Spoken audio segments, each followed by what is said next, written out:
F1 2024 is a wrap. It's all over. A pretty exciting Abu Dhabi Grand Prix. We have a Constructors Champion in McLaren, first time since 1998. Fantastic achievement. Sixth place in the Constructors decided by Alpine. Pierre Gasly delivered the points today to bring that home. Ferrari, Charles Leclerc obviously said it hurt for them to lose out today. But I think in the end, the season's over. Ben Hunt, did the right team win?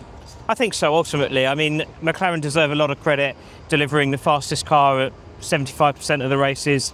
I think that it's been a funny experience, hasn't it, watching McLaren go through this learning process of being a team which has always sort of struggled to be competitive for the last sort of 18 months, 2 years, and then also coming to this fight and then being into contention to not only just have the odd fluke win, but also to be in contention week in, week out, and dealing with that mentality and the pressure and making sure you get it right. And unfortunately, we've seen times where they haven't got it right, and they've been absolutely hammered and penalised, and lots of people questioning whether they've got the mental resilience to carry on. And I think what we saw today was they actually do. I was really impressed by Lando Norris's performance, someone who we've often looked at and thought, has he got the mental strength to take a title fight to Max Verstappen?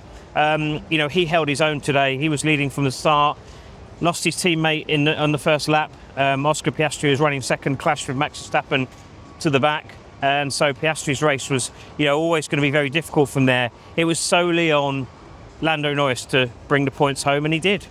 Yeah, I thought it was quite funny. Zach Brown, just in the cool-down room, was caught there, and he, laughing and joking, said it had been the most miserable 2 hours of his life. When we spoke to Andrea Stella last night, we just mentioned all the complications, team orders complications, the potential for reliability to mess it up, Ferrari pouncing, and it hung in the balance. One slip from Lando today, one reliability problem from McLaren, one penalty like in Qatar, it could have gone. And I think the fact they've come through is fantastic for the team, and I think for Lando as well. You spoke to him earlier on this weekend. Be a big boost on it going into the winter. I always think it's really important if you win the final race. Yeah, it's the momentum, isn't it? You carry it forward. It's always about momentum in Formula One, and I think I was pretty concerned after seeing Max Verstappen win the title in Vegas, the driver's title.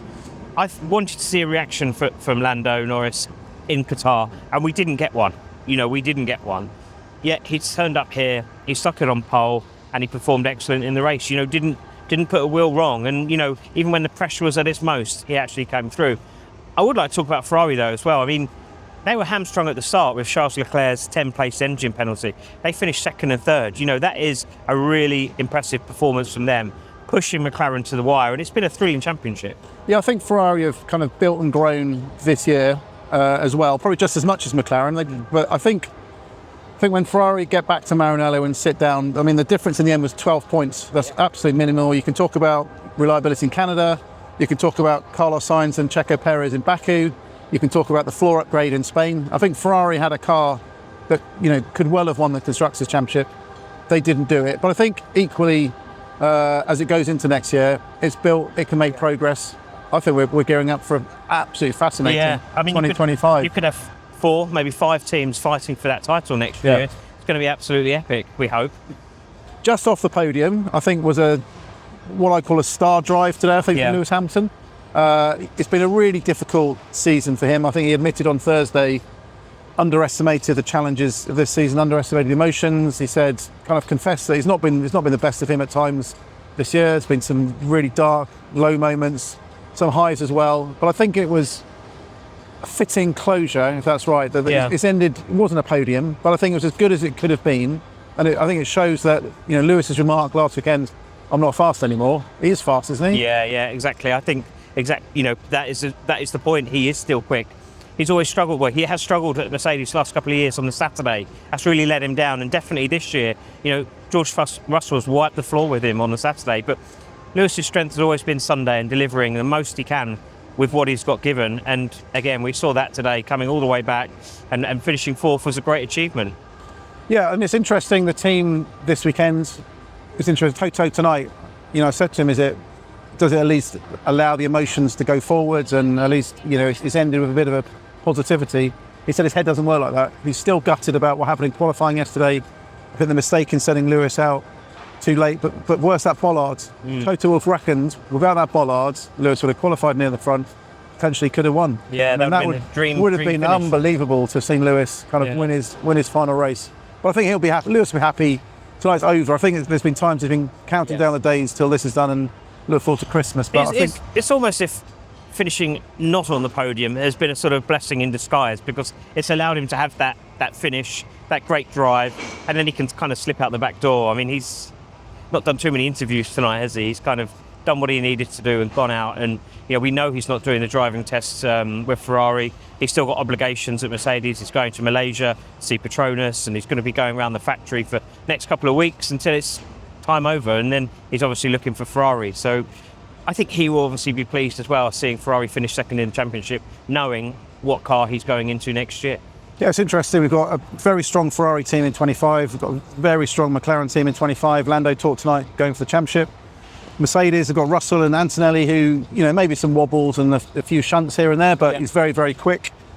The big interesting one, I think, is Red Bull and what on earth it's going to do. I mean, Max Verstappen, I think, was the best driver this year. I think probably the right driver won the championship. Sergio Perez, played his role in them not winning the Constructors, played a role in them finishing third. Big decisions are coming tomorrow. He can't carry on, can he? I don't think so. It's quite telling, wasn't it? Christian Horner was talking about, Sergio Perez and saying, he's still our driver. And of course, technically, tonight as it stands, Sunday night, he is still their driver. But at the same time, Sergio Perez is going around the motorhome saying goodbye to everyone. So, it's difficult to see how he'll be there. My understanding is that it will probably be some sort of ambassadorial role that he'll take, but I don't expect him to be in the Formula One team next year. Well, we've got a fascinating dynamic, I think, for next season. Rules and cars fairly stable, but I think we've got 4 teams that can win next year's championship, 4 teams that can fight for wins. It could be even closer than this year. We've also got so many rookies coming next year as well, which is really going to be interesting to see just how well they perform. Further down the order, obviously, it's not just the fight for P1 and the Constructors that grabs attention. The positions further down sometimes even more valuable because of the big money, roughly $10 million per point. Alpine, I remember the start of the season, sat down with Esteban Ocon and Pierre Gasly in Bahrain, and I said to them, are you facing up to reality that you're starting the season on the back of the grid? And they kind of didn't want to accept it, but it's exactly what happens. Yes. Big turnaround, isn't it? Finish the year as 6th. That team's very different, both I think on track and off track. I think we raised a few eyebrows when Flavio Briatore was put in control, and then we saw Oliver Oakes come in as well, and we thought, wonder how this is going to go. But it has been a night and day difference. I think everyone's been lifted. Yes, they did have a good result in Singapore, which lifted everyone going forward. And I think we talked about momentum earlier on. It's all about taking that momentum and going forward. They've obviously changed their driver lineup as well going next year, and it'll be interesting to see how they do. So it's been a gruelling season, record-breaking 24 races? Yeah, I don't think much has been made on this. 24 races is an incredible achievement, most we've ever done by 2 full races. I was looking into this the other day, 96 when Damon Hill won the title, there were 16 races, 11 in Europe, and the season was over, and I think it was the 13th of October. We're now into December the 8th. It's been an incredibly long season, but it's been fun. Yeah, well, I think the triple headers, especially the end of the season, very, very tiring. You see a lot of speaking to mechanics, speaking to engineers, all desperate to kind of get home. I think Vegas and Qatar probably the 2 most punishing races. Quite another tiring timetable here. We've got the test on Tuesday, then we're off, and then I think instantly thought switch to next year. And it all finishes now. So there's a test to take place on Tuesday. We get to see some first drivers in different cars. Carlos Sainz with the Williams, Esteban Ocon in the Haas, Nico Hülkenberg in the Sauber. So there'll be more news on Autosport for that. And then attention shifts to next year. Fascinating championship, and it'll all be covered on Autosport.